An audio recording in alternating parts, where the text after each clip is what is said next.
Olá, começa agora a última edição, programa da TVEJA que destaca as principais reportagens da revista que está chegando aos nossos assinantes, às bancas e aos tablets. Ao meu lado estão o editor de Brasil Pedro Dias Leite e o repórter de economia Marcelo Sacati. Bem-vindos, Pedro e Marcelo. Fernanda. Bom, a capa desta semana trata de Michel Temer, o presidente em busca de crescimento.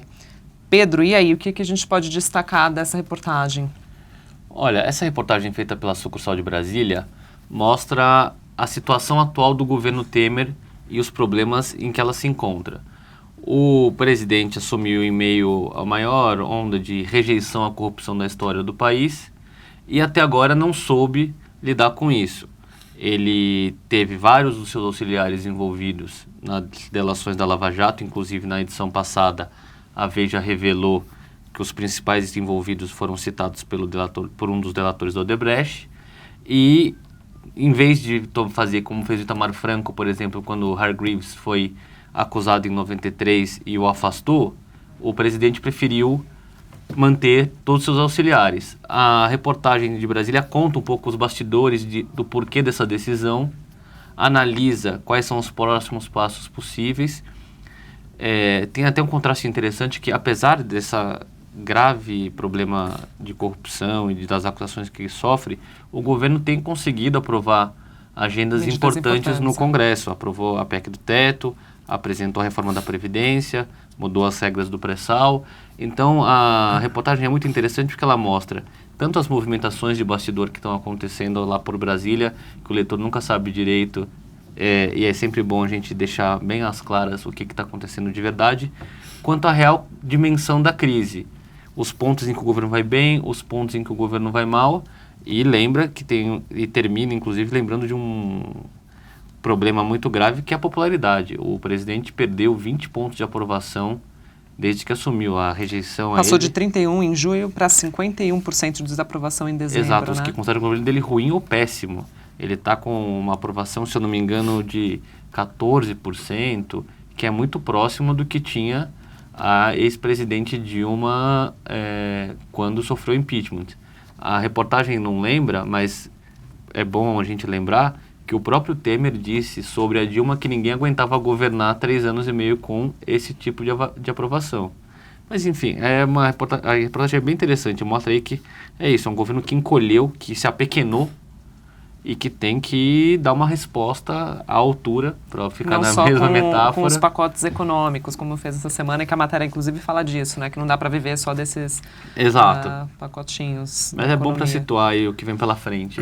Legal. Outra reportagem da sua alçada aqui que a gente vai destacar é uma reportagem do Peter Zales, que ele passou um mês analisando os super salários no Executivo, no Judiciário e no Legislativo. E encontrou muita gente ganhando acima do teto. É isso, olha, eu não costumo ter pena do repórter, né? Mas nesse caso, o Peter ficou um mês afundado em planilhas, porque os dados não estão facilmente disponíveis, estão em bases diferentes, mas ele conseguiu levantar os salários e vencimentos adicionais de todos os servidores da ativa, do Executivo, do Legislativo e do Judiciário.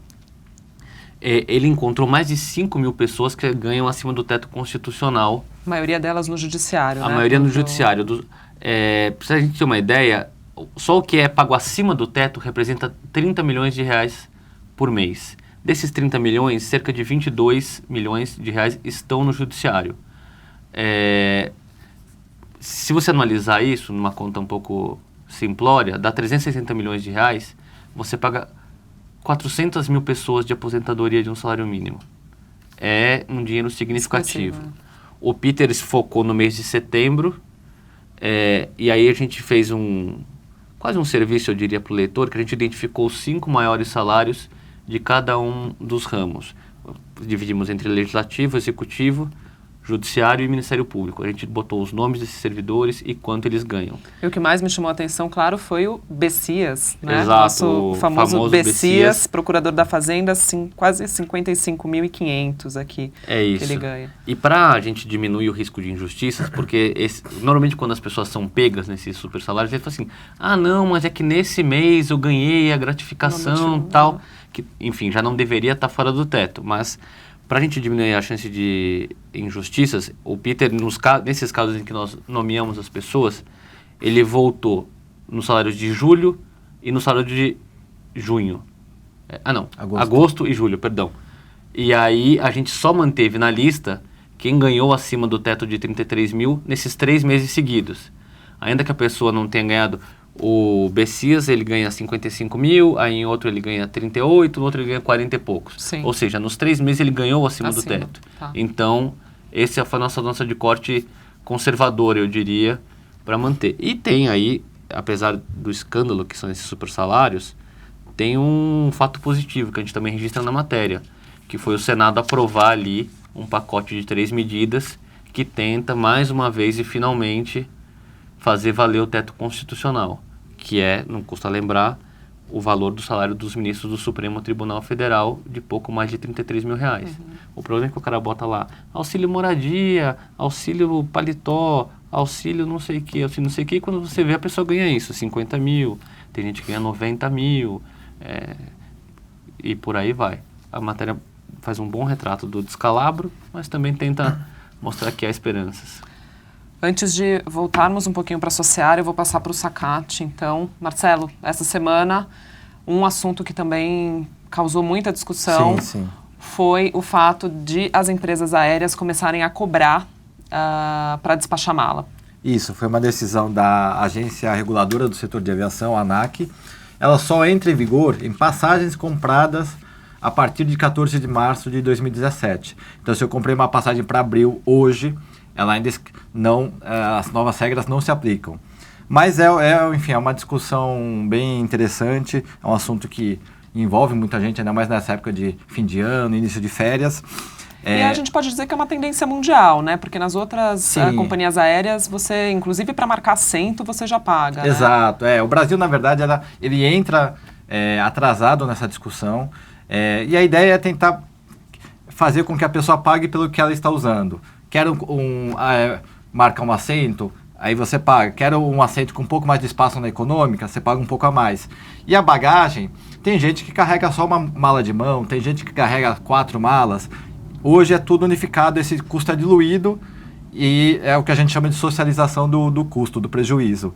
A ideia da ANAC é, cada um cobra pelo que vai despachar, e aí aquele que faz de tudo para economizar e poder voar, quero o assento mais barato, compra com antecedência, não quero serviço de bordo, ele tenha condições aí de ter acesso a essa passagem que, aí é a grande questão, que as companhias aéreas prometem que vão passar a oferecer.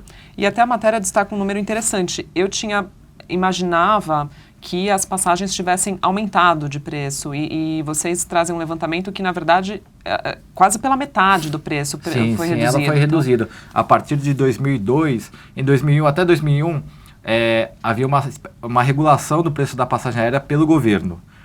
E aí, a partir de 2001, isso foi liberado parcialmente, até que passou a vigorar uma liberação total. E havia exatamente isso como nossa, agora vai ficar impossível viajar de avião. Mas aí as companhias passaram a apostar em promoções para tentar conquistar o passageiro, que é aquela lógica da concorrência de livre mercado, né? Não estou conseguindo ganhar, então vamos baixar um pouquinho o preço aqui, fazer uma promoção ali.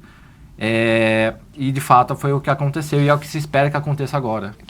Justamente que na matéria também vocês dizem que esperam um crescimento de 14%, né, se de fato as passagens forem reduzidas, né? Exato, existem uma série de estudos, né, isso aí não é chutômetro, assim, são estudos que modelos econométricos, e eles mostram que passagem aérea é o que eles chamam de um bem muito elástico. Então, se você faz uma redução pequena de preço, a demanda já reage, as pessoas decidem, então, R$200 eu não consigo, não cabe no meu orçamento uma viagem de R$200 por mês, mas se for 180, eu já consigo comprar. Então, a passagem aérea é uma que, se essa redução do preço se confirmar, tem tudo para aumentar a demanda por passagens no país. Legal. Pedro, voltando então a mais uma matéria dessa semana que a gente vai destacar é a morte do Dom Evaristo Arnes. Então, eu queria que você começasse explicando por que essa matéria foi parar na sua mão, já que é uma matéria de religião. A nossa discussão foi justamente que não era uma matéria só de religião, apesar de Dom Paulo ter sido cardeal de São Paulo durante 28 anos, ele é uma figura que transcende a religião. Ele teve um papel fundamental na ditadura militar, de enfrentamento aos ditadores, ao regime, e de defesa dos direitos humanos. Ele foi uma das vozes mais eloquentes contra a tortura nas prisões, contra os desaparecimentos, e é por isso que ficou comigo e não com a Adriana Dias Lopes, que é a editora que cuida de religião. E acho que o episódio dele mais emblemático é justamente quando ele vai visitar o Vladimir Herzog, que havia, enfim... Exato, né? Não é nem a visita, né? O Vladimir Herzog tinha sido morto nos porões da ditadura, o regime fala que ele se suicidou, e aí o Dom Paulo é o grande organizador de um ato ecumênico na Catedral da Sé, que reuniu ele, o Henry Sobel e o Jaime Wright, que era um reverendo presbiteriano, e os três e mais alguns religiosos fizeram ali um ato ecumênico, né, uma missa, porque tinha as várias religiões, em memória do Vladimir Herzog, que tinha sido assassinado. E aí, hoje em dia isso parece forte, mas nem tanto. A gente tem que lembrar que em 75 era o auge da ditadura. Isso aí foi a primeira grande fissura contra o regime. No ano anterior tinham morrido ou desaparecido mais de 100 pessoas no Brasil. Dom Paulo recebeu horas antes emissários do então governador Paulo Egídio dizendo: olha, não faça esse ato porque pode ter tiros, pode ter mortes e o senhor vai ser responsabilizado. Ele foi lá, enfrentou os militares, fez esse ato, e ele tem uma frase que eu até fui reler e resgatei, que ele diz lá do púlpito: ninguém toca impunemente no homem que nasceu do coração de Deus para ser fonte de amor. Não matarás. Quem mata entrega a si próprio nas mãos do Senhor da história, e não será apenas maldito na memória dos homens, mas também no julgamento de Deus. Então ele estava ali contestando do púlpito da Catedral da Sé a versão oficial de que o Vlado tinha se matado. E aí eu lembrei também que ele não era só um homem de holofotes, ele também fez um trabalho muito importante nos bastidores, falou com todos os presidentes generais contra a tortura. Tem uma cena famosa de uma briga dele com o Médici, que ele vai relatar para o Médici as torturas, o Médici quase bota ele para fora dali e fala: a igreja cuida da igreja, o governo cuida do governo, os militares cuidam do governo. E aí, só que assim, né, a igreja poderia cuidar da igreja se os militares estivessem nos quartéis e não torturando. Então, eu quis nessa reportagem, que foi muito legal de fazer, dar uma dimensão para o leitor da importância de Dom Paulo, que foi um gigante na luta pelos direitos humanos e no enfrentamento à ditadura. No momento em que todo mundo se calava, ele foi a voz que se ergueu para defender o Brasil contra o arbítrio. E, aliás, é o seu título, né? Adeus ao gigante. É isso. Então, bom, antes de dar o nosso adeus, eu quero destacar algumas coisinhas que vão estar no nosso site essa semana. A gente vai ter uma retrospectiva todos os dias no site de Veja, aqui na TVeja, todos os dias às 15 horas. Então, a gente vai tratar de política, economia, gastronomia. Quem quiser acompanhar pode entrar no nosso site. A gente vai estar ao vivo no Facebook. Mais uma vez, obrigada, Marcelo, Pedro. Obrigado. Então, um bom final de semana, uma boa leitura e até a semana que vem.